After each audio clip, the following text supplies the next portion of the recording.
Hi there. It's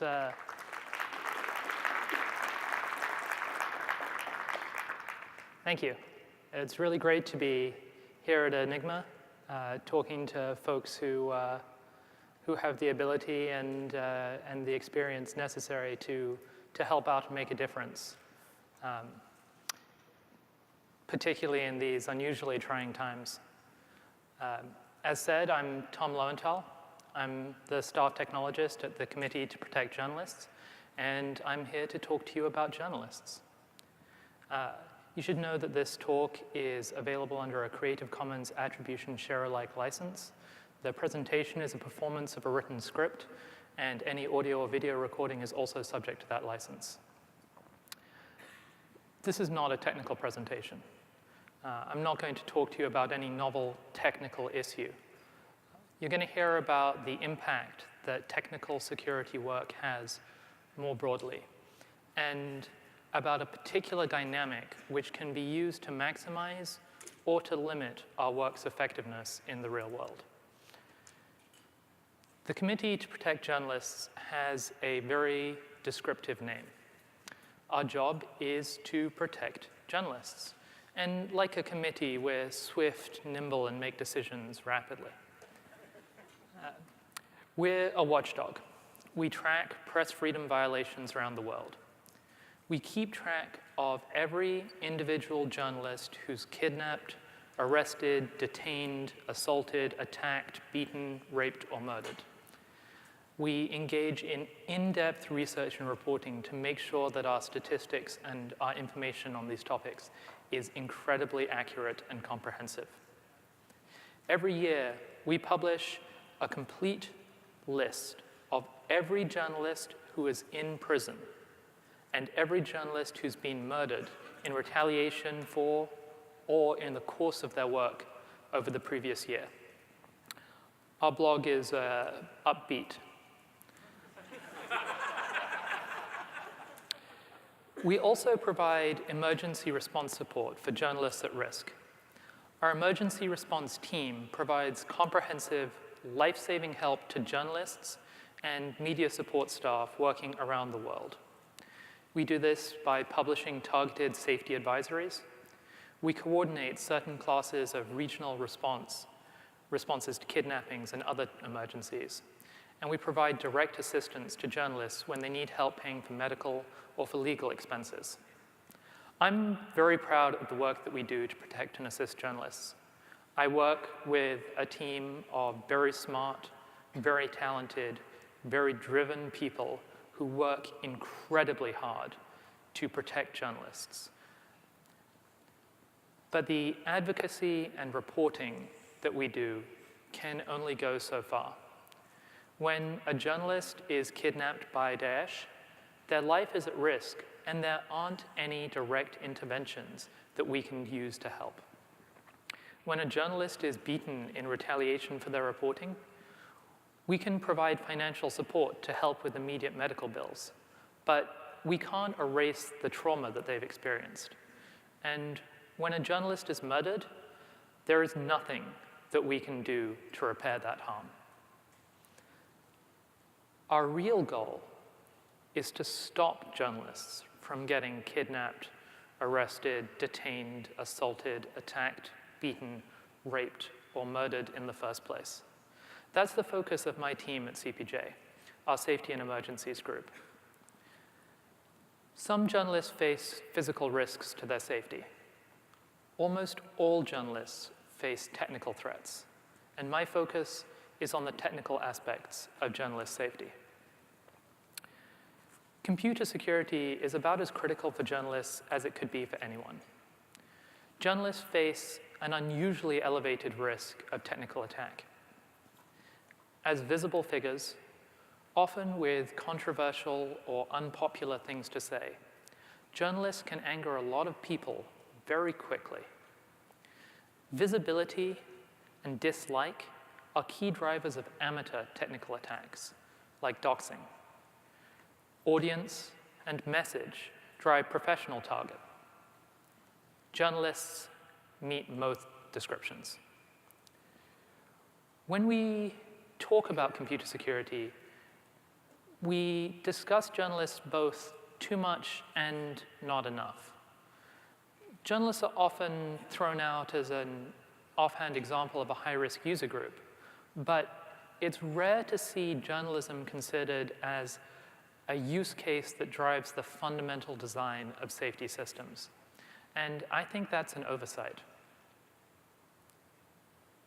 As a security community, we are constantly faced with pressures to subtly degrade the security and the reliability of the user-facing systems that we deploy, to add lawful intercept surveillance capabilities, to weigh the need for immediate security updates with difficulties deploying them, to acknowledge the inevitability and perhaps even reasonableness of governments identifying vulnerabilities in real-world systems and then keeping those secret in case they decide that they want to hack someone later.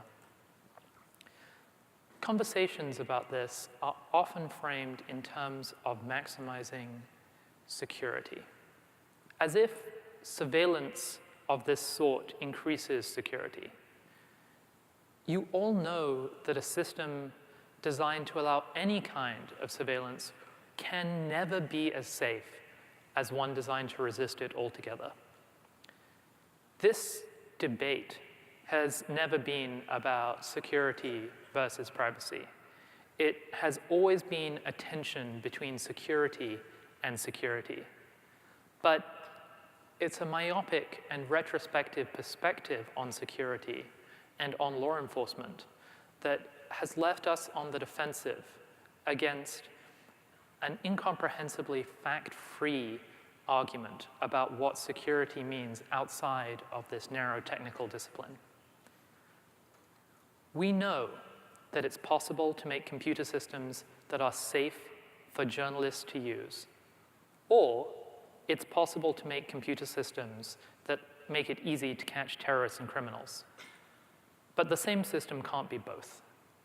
And it's easy to choose which is more important in a free society.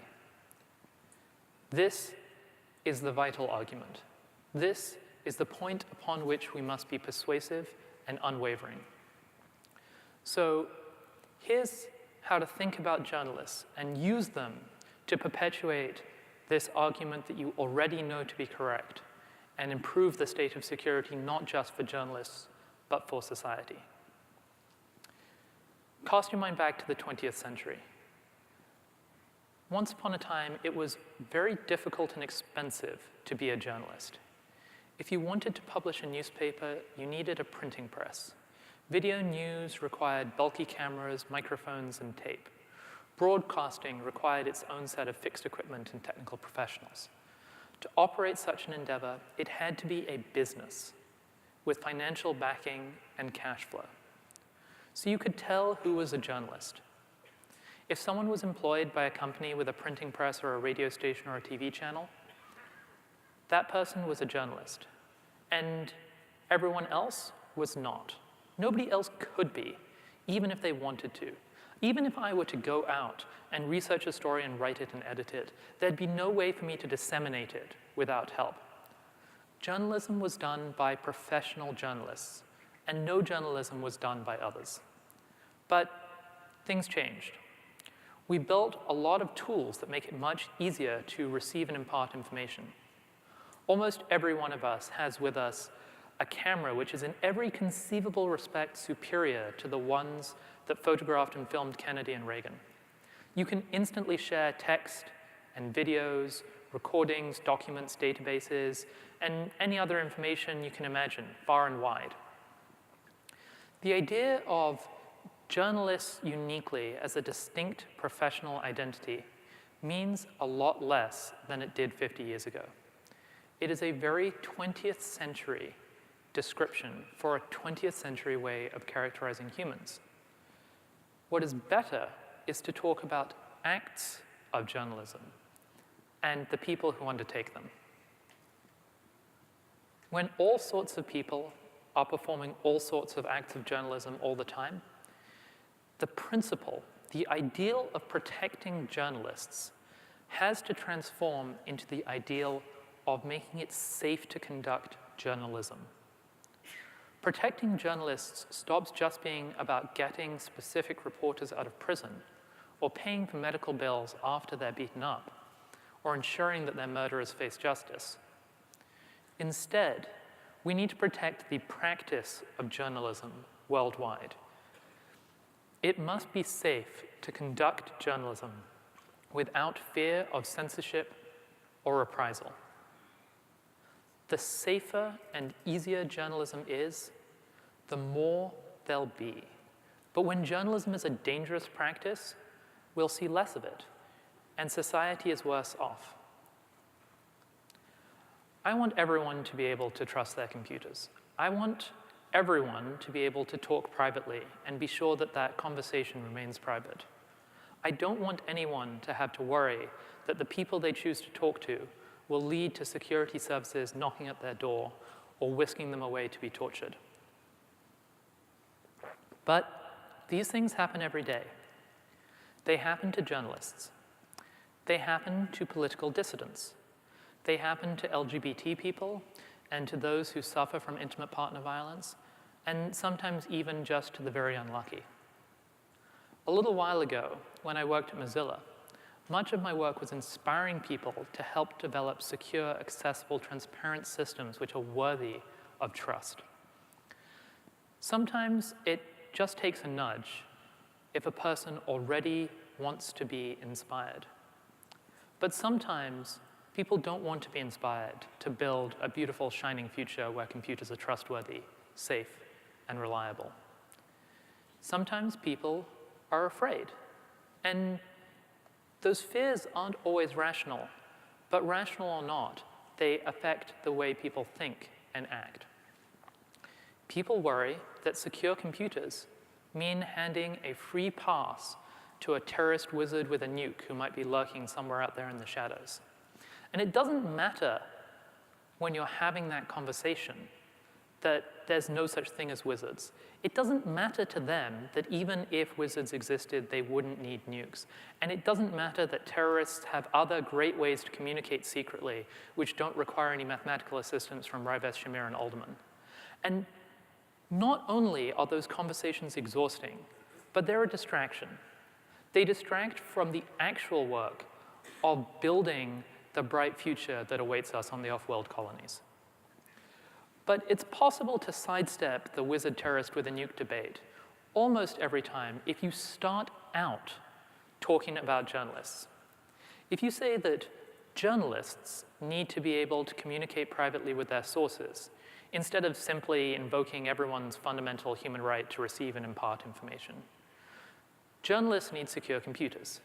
Journalists need to be able to protect their anonymity and the anonymity of their sources. Journalists need to know that their computers aren't spying on them, or covertly recording their conversations, or discreetly telling the local police or a dictator what they're doing. And of course, nobody's computer should be knocking them out. But when you start talking about journalists in particular, the idea of a wizard terrorist with a nuke doesn't come up as much, and you get much more quickly to talking about how you can build that world. But it gets better than that, because even if someone's still worried, they're still afraid of that terrorist, but they want to help out journalists because they understand the importance of a free press. They want to work for free speech. Even if the threat of that mythical terrorist was real, what would we have to do to make journalism safe? Well, we don't know who's going to be performing acts of journalism tomorrow. We don't know who their sources are, or what they're going to be reporting on, or where, or why. We certainly can't make tools that are only safe when they're used for journalism, but not when they're used for making nefarious plans. The only way to make journalism a safe practice is to make the internet and cell phones and thermostats and robot vacuums and every other technical tool out there safe for everyone. So if you want to protect journalism in the 21st century and beyond, the only sensible strategy is to build that blissful techno-utopia I was talking about before. Fear is distracting. Humans are very good at thinking about the worst-case scenario, at obsessing over what can go wrong. And modern news is a constant source of new terrors, telling you what you have to fear today. We are bombarded with images of unlikely but terrible events, and we are told mythological stories about sometimes imaginary dangers. It is very easy to be afraid. And if you're afraid, it's easy to dwell on the downsides. For some reason, though, talking about journalism helps people disengage the fear part of their mind and remain level-headed or even hopeful. It makes it easier when thinking about lofty principles to imagine a better future. So when you're talking about privacy and security, talk about journalists. Key into people's idealism lobes. Paint a portrait of a bright future and become a collaborator in getting there. You know that the tools that we build today is the infrastructure that we're stuck with for decades to come. When you're trying to make the best of all possible worlds, think about the best of all possible outcomes. And don't think that this is just a rhetorical device to convince others. Don't just pay lip service to this type of requirement. Internalize it yourself, because it'll help you think about the bright future and make better decisions to protect more people. Thank you very much.